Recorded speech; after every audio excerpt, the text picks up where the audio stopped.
Welcome to episode 198 of Angela Watson's Truth for Teachers.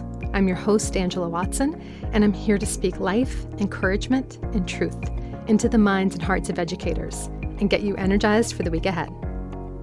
Today, I'm talking about 3 sneaky ways perfectionism might be holding you back, even if you think you're not a perfectionist. Visit truthforteachers.com to get the transcript, or find our Truth for Teachers podcast community on Facebook. ViewSonic has been dedicated to being part of the educational community for over 30 years, and they want to help the millions of teachers and students finding themselves trying to learn from home. They're currently offering free access to their MyViewBoard digital whiteboarding software, giving teachers all the distance learning tools they need to continue to conduct classes. And now MyViewBoard includes new features designed just for virtual classrooms. Check it out and get access today at myviewboard.com/distance-learning. I also want to tell you about how to provide distance learning and earn graduate level credits at the same time. Take a look at Teachers Learning Center, aka TLC. Educators from all 50 states go to TLC for their professional development and graduate credit needs. They're accredited nationwide, and they offer a wide range of unique courses, including how to design an online classroom and other tech-related pedagogy. You control your schedule, and there's no travel needed. Go to tlcgraduatecredits.com/Angela. That's tlcgraduatecredits.com/Angela to get your coupon code now. So last year around this time in the spring, I was doing the final edits and read-throughs for my latest book, Fewer Things Better: The Courage to Focus on What Matters Most. And one thing that I try to do in my round of edits is read the book from start to finish over the course of a single morning so that I can make sure all the ideas flow well together and form a cohesive narrative. And when I did that for this book, something important struck me for the first time. And that is how many of the pitfalls mentioned there are really about perfectionism, shiny object syndrome, imposter syndrome, project manager syndrome, superhero syndrome, and martyr syndrome. Now, if you're not familiar with these and you haven't read the book, check out episode 156 of the podcast. It's called 5 Ways You're Overcomplicating Your Teaching. I'll link to it in the show notes for this, so you can just click right through to Ep 156 from there. But anyways, I realized in this final read-through that each of those restrictive mindsets are grounded in perfectionism. And yet, many of the folks who struggle with those issues don't think of themselves as perfectionists. They feel like they never have anything together, and they're always just sort of flying by the seat of their pants. They aren't really doing anything well enough, or they're sort of go-with-the-flow kind of people. So how could the issue possibly be perfectionism? And that's why I wanted to do this episode, because perfectionism is quite sneaky. And when you realize that perfectionism is actually the root issue, it's easier and faster to shift to a more productive and healthy mindset. So my working theory is that everyone struggles with perfectionism, even if we don't think we're perfectionistic. It just manifests differently for different people. But we all have things that we are extremely particular about.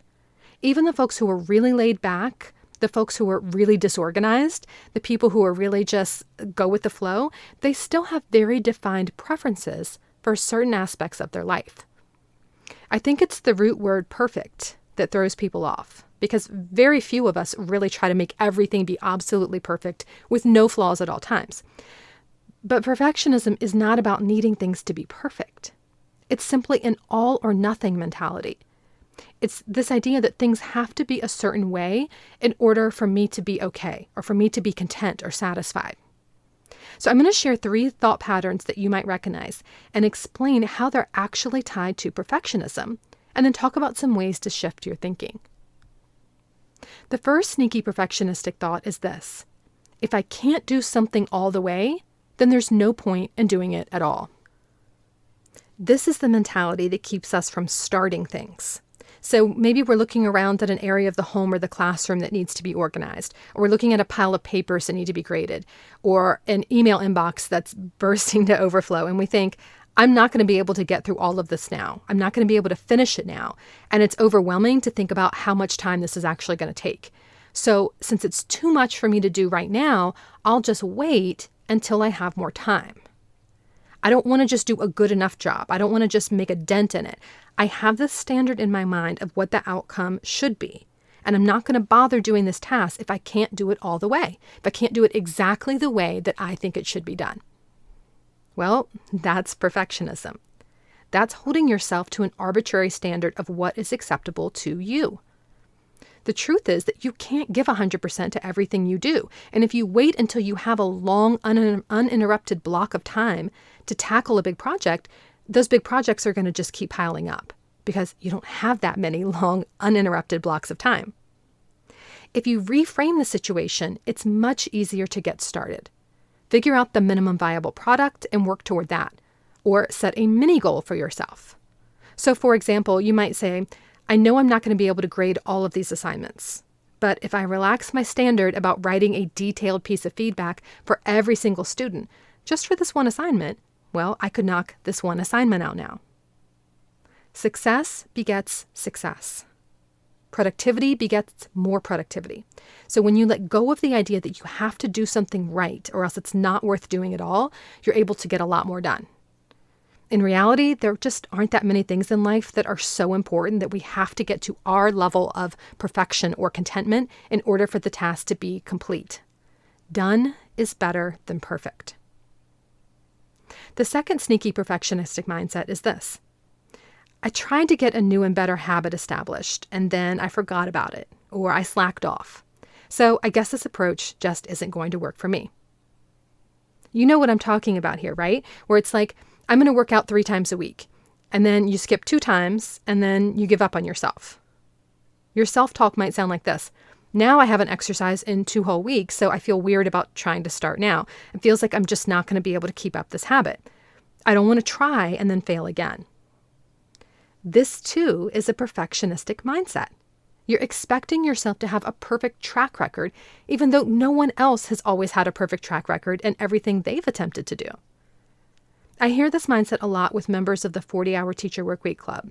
They'll say, I was doing so good with my list-making system, or with not bringing work home, or with managing my email, and then the basement flooded, or it was report card week, or something else happened and threw me off, and I never got back on track. Behind that mindset is the assumption that this is only happening to them, that everyone else starts a good habit and keeps up with it indefinitely. So it must be some sort of moral failing or laziness or something in them that is somehow deficient. Now, I don't think anyone would describe the situation to themselves quite like that, but this is the underlying mentality. There's something wrong with me. Other people can do it, and I can't. The truth, though, is that humans always make progress inconsistently. 2 steps forward, 1 step back is a cliche for a reason.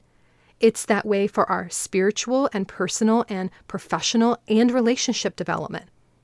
Anytime we resolve to handle a situation a better way, we do it better one time, and then at some point we slip back into the old way. We don't learn things at a consistent pace. We don't develop habits consistently. We have on days and off days. So when you make the decision that you want to create some sort of change in your life, and then you find that you're not able to implement that change consistently, you can interpret that as a failure and get discouraged and then decide either the strategy doesn't work or there's something wrong with you and your situation is just impossible. Or you can recognize that this is a sneaky form of perfectionism. Your expectation for yourself is that you will keep up perfectly, which could be interpreted as keeping up consistently, right? When in fact, being inconsistent with progress is normal and in no way insurmountable. If you're trying to eat healthy and you end up having 2 donuts, doesn't mean the whole day's ruined. Just make sure the next thing you eat is healthy. If you didn't work your to-do list system today, start making a list right now for what you're going to do this evening. Don't write off the entire day because of one slip-up. Get back on track now in this moment.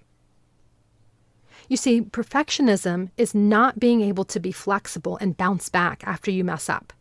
So you have to recognize that's what's happening and release yourself from the guilt of not doing things exactly how you hoped you'd do them and keep moving forward. With professional growth, you don't need a clean start in the form of a brand new school year. As in, I already messed things up with this group of kids, I'll just make a change in August. Or, the year's almost over, oh well, I'll do a better job next year.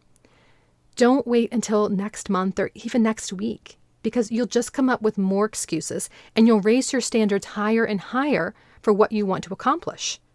The new school year will start and you'll have that new expectation along with 500 other expectations, and you'll end up not taking action again because you're waiting until this perfect time when you feel like you'll have a fresh start and you'll be able to do it all right. Just do what you can right now, even if it's not exactly what you had envisioned.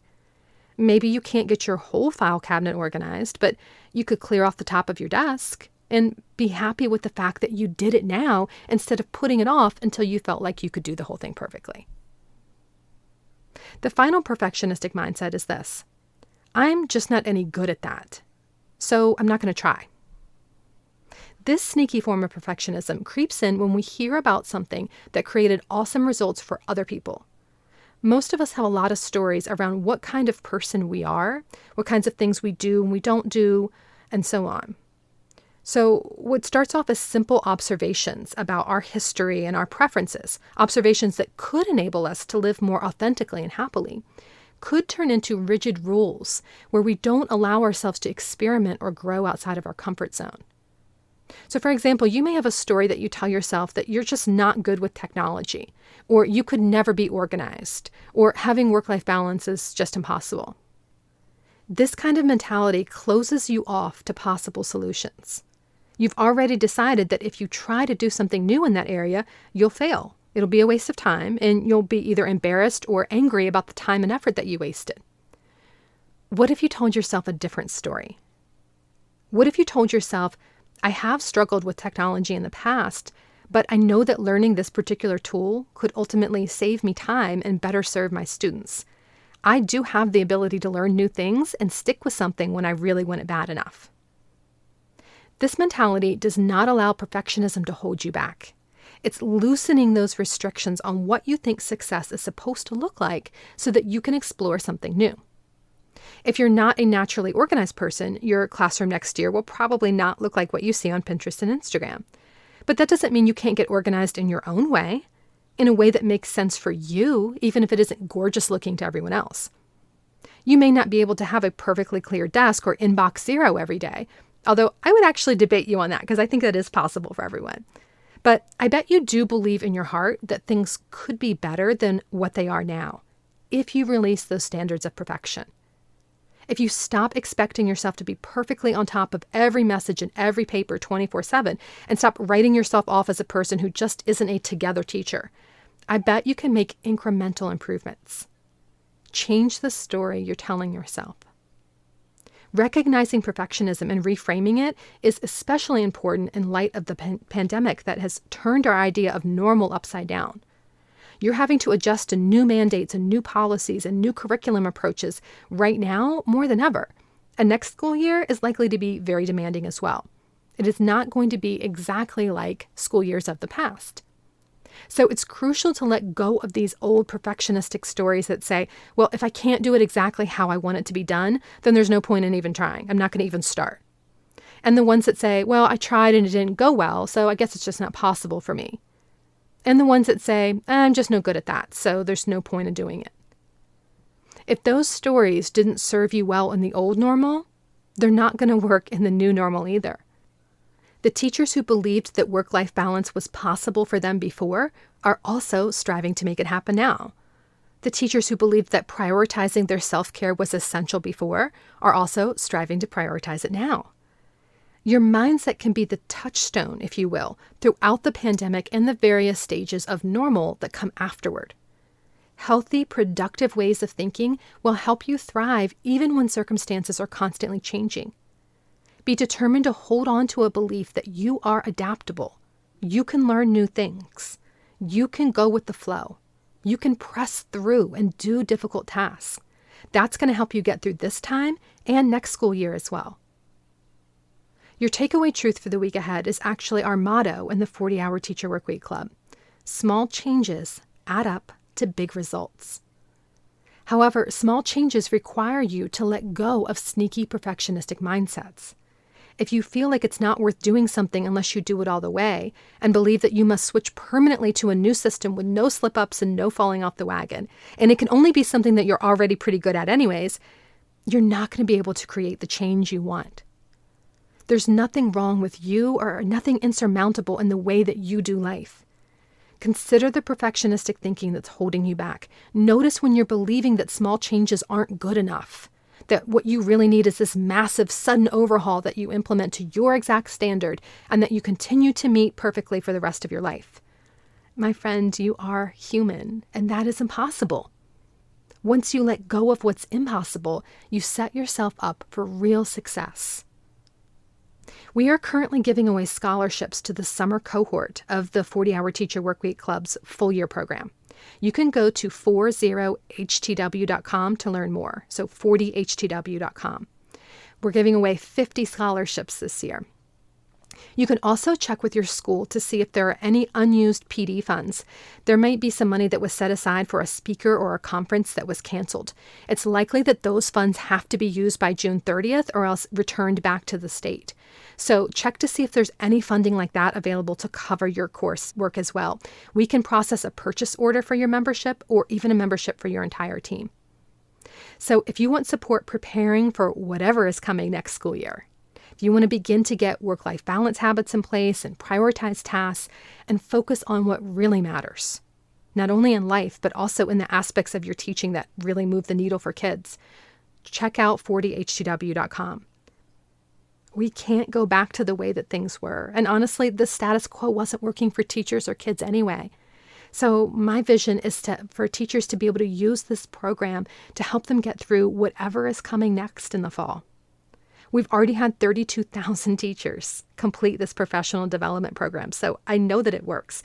And it's going through a major revamp this year anyway. This is the 5-year anniversary of the club. So I had been planning some major updates in terms of the way that things are, the different topics and themes for each month. I'm trying to make it easier to utilize the PDF and audio trainings. I'm updating the printable forms and templates. And this turned out to be the perfect time to do it because next school year is going to look different anyways. So I'm really excited to be able to offer this as a support system for teachers who are looking to create a new and better way of doing school. This could be just the support that you need to not only get through next school year, but to actually thrive and make sure your students are thriving too. So go to 40htw.com. You can learn more about scholarships, purchase orders, or sign up to be notified by email when it's time to join in June. Have a great week. You can do this. And remember, it's not going to be easy. It's going to be worth it.